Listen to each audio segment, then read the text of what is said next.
you can request tribal consultation here. And this is basically, very straightforward: name, title, tribe, email address, phone number, and then a summary of the request. And so you can also request just a meeting, but you can also just go to info.tribalaffairs to do that as well.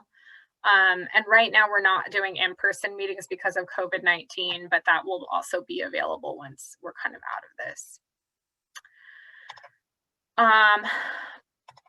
So now that everybody is on the same page, I would like to kind of open it up. Okay, wait, we have some comments. Let's see.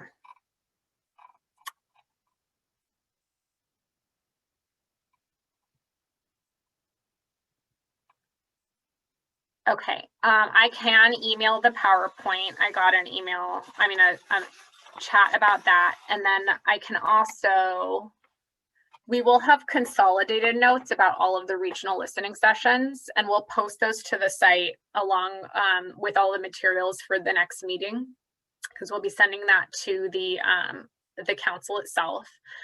And then this is being recorded. I may have to edit it because of my flub that I just had, but I won't cut out any of the discussion. But I do want to open it up now for folks to introduce themselves and why they're interested, and if they have thoughts, or if you want to just share kind of what you're doing, I think that would be helpful too.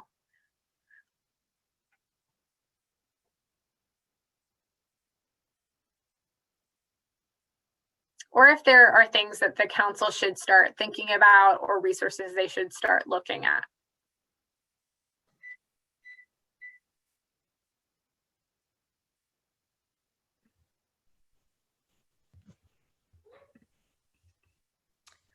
Hi, Christina. This is Regina Chicazola with Save California Salmon. If you can hear me, my internet's bad. Yeah, okay. I just want to say, I'm sorry, our board of directors is all California Native people, but they were unable to make it on the short notice. So I'm just sitting in and taking notes. But I just wanted to offer, we just put out a free curriculum for high school students called Advocacy and Water Protection in Native California.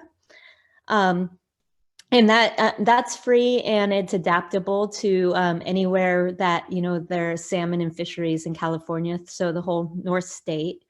And it's a resource that we can offer, and it's and computer learning or in-person learning. So just something we have to offer as an educational resource.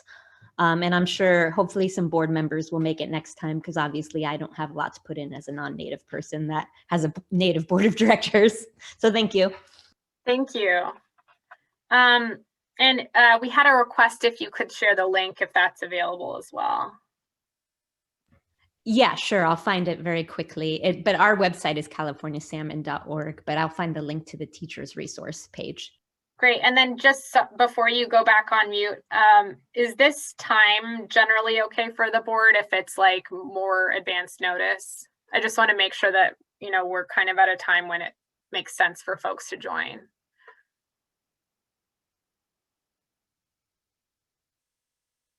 Sorry, I mute so fast. Truthfully, I don't know, because because no one knew about it till today. But generally, a lot of our board is teachers or students or professors. So it seems like usually either during lunch or Fridays are the best times for them. I know a lot of, I live in Orleans, on Karuk land. And it seems like also for a lot of tribal employees, if they're doing their free time, Fridays are usually best, but just because a lot of people take part days off on Fridays. But I don't know if that's actually true. I'll ask our board though, when's good time for them. So maybe if we moved up to the lunch hour, that might be better. Yeah, there's no way to know. I'm talking to some of them on Facebook Messenger right now, just letting them know this is happening. And they're like, oh, we never heard about it till this morning. So I'm sure in the future, people can work their schedules around what is needed. Yeah, you can blame me. My COVID scheduling has gotten a little bit off. Dee Dee, Good afternoon. My name is Didi Manzanares Ibarra, and I'm the tribal chair of Rumsina Maturatai Oloni. I'm really honored to be here, to be part of this group. I'm happy that the non-recognized tribes are finally being included instead of being excluded, as we have been for so long. I'm glad to have a voice here and to know that it's being listened to. Our tribe is right now, our main focus is on revitalizing our language, which has been lost for such a long time. We are doing great on it. We have weekly classes online for the Rumsen Ohlone language, and teaching our children, our grandchildren, and great-grandchildren. So we hope to get that back one day. And it's just great to be here. The time is good for me. And I know that if I can't be here personally, we will have someone else from the tribal council listen in, just like we did in the quarterly meeting. My sister, who is our secretary, Donna Otero, she was in on that. So we're just going to make sure that somebody is in on every meeting so that we can keep updated on what's going on. So thank you. Great, thank you so much. Michelle? Hi, I'm Michelle Alpina. I'm a member of the Pit River Tribe. I'm also Kawia on my grandpa's side from Cabazon and Mountain Maidu. I'm just going to be participating in as many of these sessions that I can as an attorney for all of our tribal clients. My firm, Rosetta LLP, we have a number of California tribal clients. But more personally, I'm very much engaged in this process as an individual and as somebody who has a genocide story in my family. And it's very, very important to me that this work is being done. And at some point, that I can share our family's genocide history and have that be part of the record. So I'm kind of looking for the different opportunities that arise for me personally, and also for all of our tribal clients, so that there's as much participation in this process as we can get, given that this is an important kind of one-time process, and I don't want any tribes or individuals to be left out. So I'm here to share resources and spread the word. Thank you, Michelle. And just a question, do you think before we get back into kind of modified normalcy, do you think it would be worth starting that outreach with tribes, or is there just too much going on right now with everything? I've been engaging with our clients on it to the extent that they're interested. And obviously, as this sort of gets really going, they're going to be more interested. And I just, in my experience working with Indian country, some people might not be in at the beginning and need to be caught up. So I just want to be, there to help for whatever stage we're at. But I think we do need to have recaps. Sometimes there might be a recap session that could be done for people because I know the webinars have been recorded, but that might be too much time for them to sit through. So maybe some kind of new entry recaps might be helpful. Great. Maybe we could even think about, and sorry, I'm just thinking out loud, but maybe kind of a blog type of, and like Loretta, like maybe like a weekly type of, or like a bi-weekly updates type of deal. I think that would be good. I think that would be helpful to have, if there was some website or something that could be shared on social media, on Facebook, or even Instagram or Twitter, so that people they can click on a link and get some updates. I think that would be really good. Thank you, Michelle. And at some point, we'll want to pick your brain on kind of the process for consolidating all this stuff, given your work on the congressional report. Yeah, I'm happy to help and be a resource with my time. Thank you. Other comments, you can either raise your hand or you can just unmute yourself and go ahead.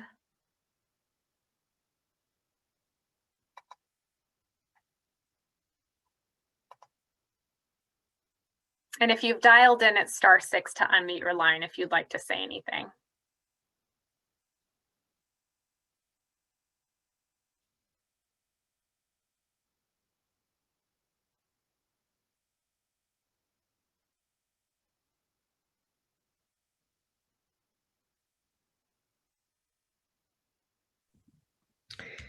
Hi, this is Teresa Harlan. I am sorry I am dialing in or calling in late. I was in meetings. And so I'm just catching up with the purpose, and I'm so happy that there are these meetings. And like Michelle mentioned, my interest is in recording my family's Coast Miwok history at Point Reyes National Seashore. I'm adopted, and so I'm enrolled at Kiwa Pueblo and Amos Pueblo, but my mom was Coast Miwok and raised at Laird's Landing at Point Reyes National Seashore. And so we're in the process of working with the park to get a full restoration of my family's home that was built by my mom's great grandpa in the early 1800s and is still standing and is Coast Miwok built. And also for the record, I would love to share that my family was unjustly evicted from the home by a rancher. And my uncle in the 1950s fought back for the land and lost because he didn't have paper records of tax records. So anyway, that's my interest in participating in the Truth and Healing Council meetings and learning more about the purpose of it as well. Thank you. Thank you. We really appreciate that. And honestly, a lot of this is going to be so important because stories like you've just shared are actually being acted on at the local level and at the state level, but at the local level, more importantly, I think as people are becoming more aware of those kind of targeted actions to take things away from Native and other populations. They're trying to do more to do right by those populations. Probably a lot of times it doesn't always meet the expectations of what the population would want, but I think it is important for people to know. And then if they know and they don't act, then that's, you know, an integrity issue. But if they know and they have the ability to act, there may be something they can do. So very important to hear those stories. Thank you.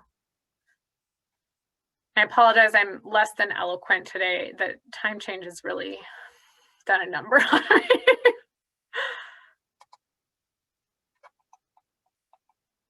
We've got some comments in the chat, which are very helpful too. Juliet Lee, you don't have to speak, but if you can, I think this is, I can also just read it in. I'll just read it in. It looks like Juliet works as a technical assistance provider for CDPH's Reducing Disparities Project, which is a statewide initiative to improve mental and behavioral health for 5 priority populations, including Native Americans. Native grantees,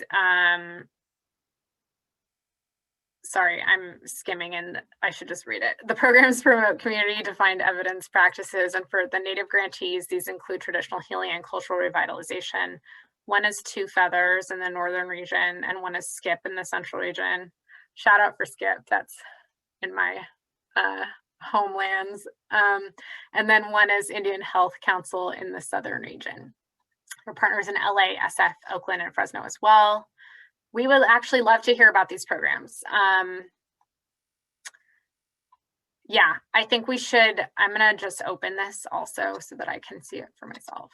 But these are the actual, these programs are what we're thinking about in terms of like how to connect people with behavioral and emotional health supports. And so I would personally love to connect at some point just to chat through some of this and get some thoughts about, you know, just some thoughts, because I think what the council is going to think through is whether they want to contract with one practitioner, whether they want to have a couple of options. Some of the input that we've gotten already is suggesting that having multiple kind of rotating options might be preferable, given that, you know, there's so much cultural diversity within California Native populations.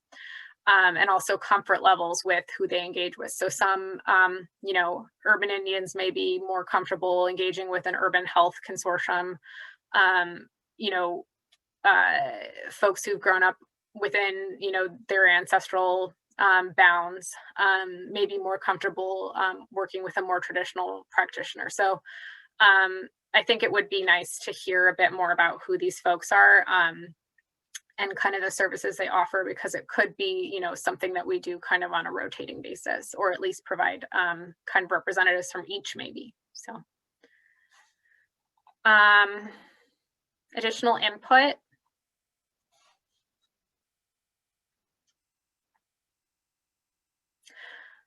Well, let me ask a question. So when these regional sessions become more in person, where would be the best kind of location to be able to go for them? And if they're in person, does that kind of constrain when people can participate? Like, would it be better to do like or like even in real time, if we have the talking circles, for example, if it's a day-long talking healing circle, is it better for that to be a weekend, or is that something that people would prefer to do, you know, during a weekday? I think all of these, like right now, it's easier to just kind of have 5 Zooms on at once. But once we're kind of doing a hybrid, which that's what we'll try to do, is we'll keep all of these tools to connect virtually, but we'll also want to have that in-person community support. And so, you know, given that there's more constraints once things kind of get back into that space, you know, what should we be thinking about as we plan for that? This office sometimes will have tribes host things. Sometimes we'll have, you know, state places host things. Parking can kind of be an issue. The one thing that we think about in terms of like what kind of populations you're going to get at your meetings is like, you know, if you're in LA and San Francisco, you may get, you know, more of the non-federally recognized tribes, because that's where a lot are concentrated. And I'm probably overgeneralizing, so please do not take offense. And I apologize if I'm overgeneralizing, but, you know, if you're gonna, you know, go out to, you know, Inyo County, then you're getting a different population, and you're looking for kind of an Eastern Sierra population. We love going over there because people will never go make that drive. So they're so hospitable and we love them. So is it, I guess I kind of just want to think through, and if nobody wants to weigh in, you don't have to. I'm just kind of thinking out loud, but like, given the work of this council, are there certain places where it would be preferable to have this kind of energy and these kind of discussions? And are there places where it would be better to stay away from, given kind of the nature of the discussions? And also even some like the kind of background noise of like weird lateral colonial type of things that are happening too. I can be more specific if I'm just confusing people. This is Vincent. If you don't, it's a great question. I've been up here for 25 years. I keep prefacing that, but I'm from the Central Valley in Bakersfield. I would say just kind of when we say Northern California, and for the folks that are up here, I would say I'm in Northern California, which is on the North Coast. We're 5 hours north of San Francisco and 3 hours west of Redding. So I think if you think about that, maybe Redding might be a spot. You can off Highway 20. There's a lot of tribes and rancherias, reservations off Highway 20. But I mentioned these highways, and I sound like an almanac now for some reason, or a map or something. But what I mean is, those are some of the only roads that are around for folks: Highway 20, 299, and 101, and maybe Highway 1. So you're talking about driving. Folks I know, particularly elders, may not be too thrilled about flying, plus especially now. So driving. So central location, maybe Highway 20 somewhere. You got a couple of spots there. Some of the Pomo tribes have communities, but it might even be Roanoke Park. You think of Grayton, folks got spots there. It's right off the Highway 101, just making suggestions here. But we love to host people up here though in Northern California. We got beautiful parks. We got ceremonial areas that are state parks that are really beautiful. And the fall is a great time up here, as people might know. Our summers could be, if you go east, you're really hot, sort of hot, I guess. But on the coast, it's pretty foggy and can be chilly. The weather gets just foggy, but the fall is a good time. But I just keeping in mind the main roads. It's like Highway 20 once you get past Santa Rosa, and then you get Highway 101, and you get Highway 299. And so just keeping that in mind when we're talking about northern region. I forgot that when we talk about this is actually making me really sad, because those are all the places I used to go. And now I'm in the same room I've been in for the past year, but thank you for those suggestions. And I think, so Loretta actually worked for Karuk and lived up there for quite some time before this. And so very familiar with the real Northern California. So we won't make that mistake. And Redding even feels a little bit too far south. So. I think for me and for a lot of our people, it's the coast, it's the ocean, it's near where a lot of, like for us, the Carmel, the mission areas, where a lot of the hurt of our people took place. I think every time I go up there, I could just feel it. I feel the hurt and our ancestors. I could feel them crying. You could feel them talking to you, and they're not at peace. And I think that if we were to have more talking circles, more prayers, more ceremonies, things to heal those places where some of these atrocities took place, and have them all in unity with all the people that this happened to, where we carry those hurts, I think maybe some of that healing could happen. I always look at all these mudslides and things that happen along where Big Sur and all these over these highways, and I said, it's the ancestors that are unhappy. It's disturbing the land, the things that are going on, and I think that we need to heal the land. There's so much healing that needs to go on, and I think that we need to visit these places, and it's not only like I said, healing the lands, but healing the hurt that was brought upon our ancestors, because we do carry that in our DNA. And once we do travel to those areas and those sacred sites, we do feel it, and that's what's passed on the generations. And that's why we have the mental issues. We have the issues that are going down through the generations.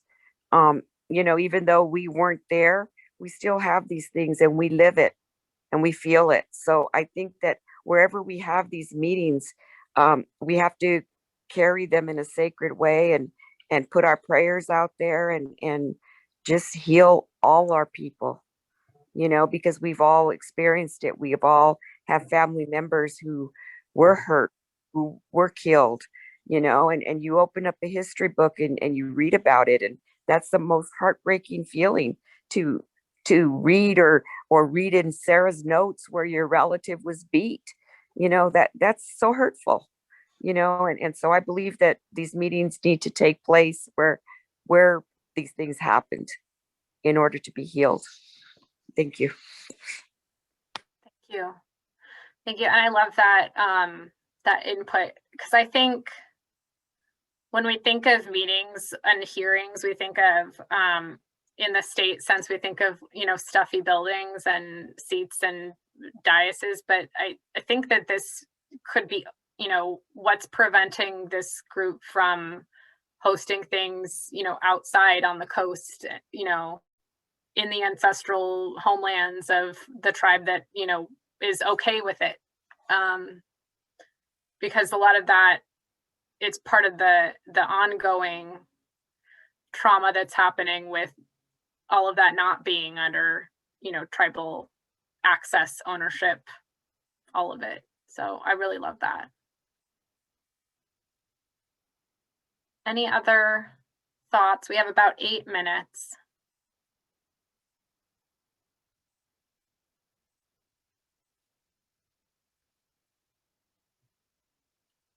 And I'm already, just so that you're all aware, I'm already thinking of different state parks and things that would be perfect for those kind of spaces. And then we can also facilitate those conversations about, access, co-management, all of that, or more.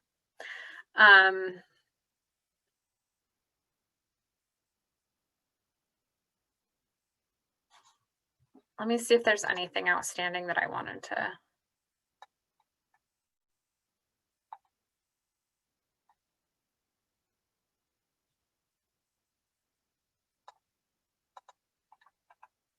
Okay.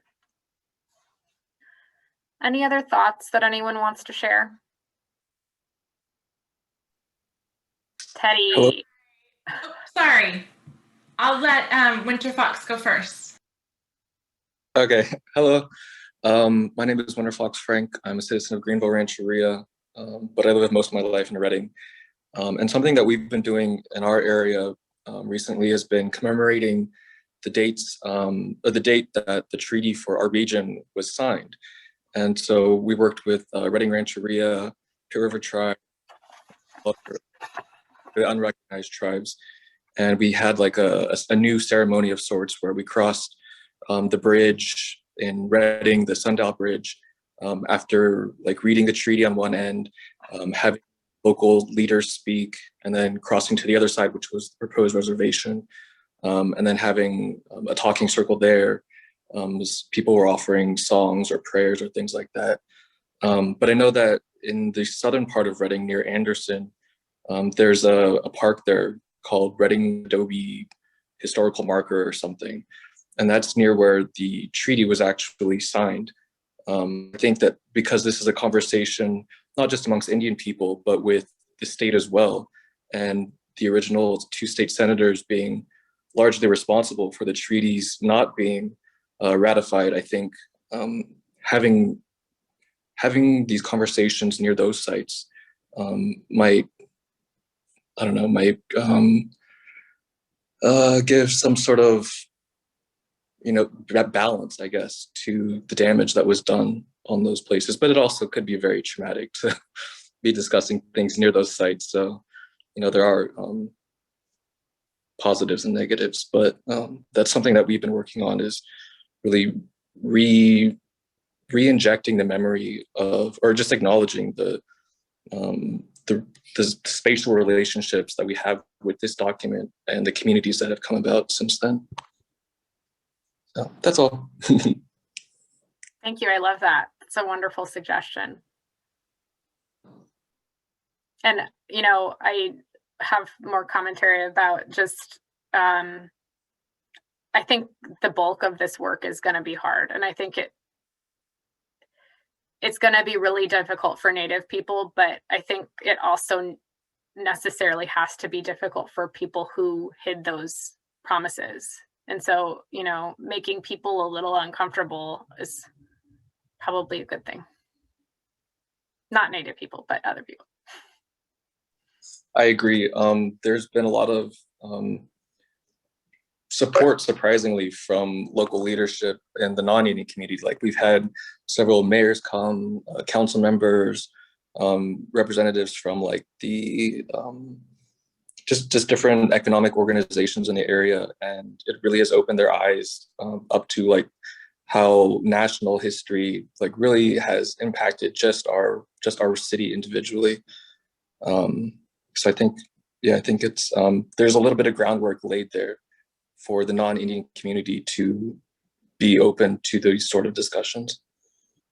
That's great. Thank you. And I also wanted to add that I was a student of Professor Benjamin Madley a while back, and so we had several discussions about what he hoped might be one of the outcomes of his book. And so this isn't like directly a result of his work, but I did read that the governor had read his book And so seeing these sort of things happening now it's really exciting.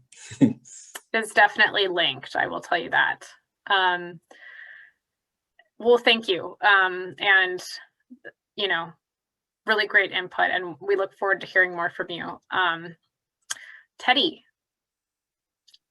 Yeah, good afternoon, Jeff. Hey, my name's Teddy. I'm the Indigenous Justice Program Manager at the ACLU Foundation of Northern California. And we're really excited to support the work of the council in, kind of all the different ways that makes sense, and where we can add value to that. I think I see a piece of that as helping, maybe not necessarily with the research, but compilation and publication of information and data. We've been doing a lot of work in the educational space, looking at disparate outcomes for Indigenous students throughout the state. So the education, both the history of education, and then also kind of thinking about what can be done in education today is something we're really interested in. And I also just, Winter, Fox, and Christina, as you were talking about the non-Native population, I was just in a training last week with the Native Wellness Institute around being an ally in Indian country, and they were facilitating some really difficult and really interesting conversations between non-Native and Native people about kind of grappling with and dealing with the history and reality of colonization and being a settler and what that looks like. So that could be an interesting source to look for, because it may be important to think about facilitating separate spaces, because people are going to deal with the information and the issues in different ways. I think that's right. And I think too, it's hard to know how people will process looking at this straight on again. And we don't want to encourage more violent outcomes. I think we want to encourage moving forward. And I think that it's hard to predict what people will say, out of a space of potentially ignorance, but also potentially colonized thinking, and so I think you're right that it's probably a good idea to create that. Did you feel like that organization did a good job of it? Like it's someone that we could partner with? And okay. Very much so. And I think they, in some ways, because it's their job to facilitate those spaces, they were really prepared to kind of answer the basic questions, deal with the manifestation of guilt or reckoning in a way that I don't think is appropriate for community members who are coming to share their own stories. That's not somebody else's job. Who is the healing for is such a critical question. And I don't think that Native people who are coming to share their testimony should then be responsible for holding the healing space for perpetrators, which people will disagree with, and that's okay. You have a lot of agreement on this call, at least. So good. Well, that's good. And I think that that's actually something that we should try to get taken care of earlier so that we don't go down the wrong path. So that's a great suggestion. Thank you. We are at time, and I do want to be mindful of time. But again, if you leave this conversation and you think of 10 other things that you wanted to say, please feel free to join us tomorrow or Wednesday or Thursday.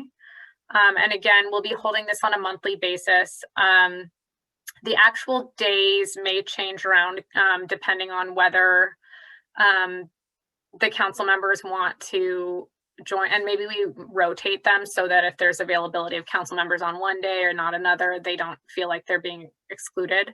But we'll be, again, the third week of every month. We're trying to hit the midweek. So I'll have more planned out dates put out and published in the near term.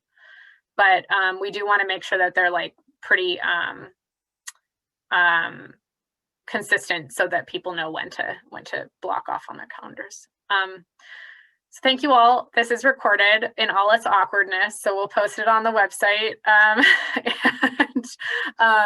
And thank you so much for your time and your input. We really benefited from all of your insight and really appreciate you making the time. So yeah, and take care.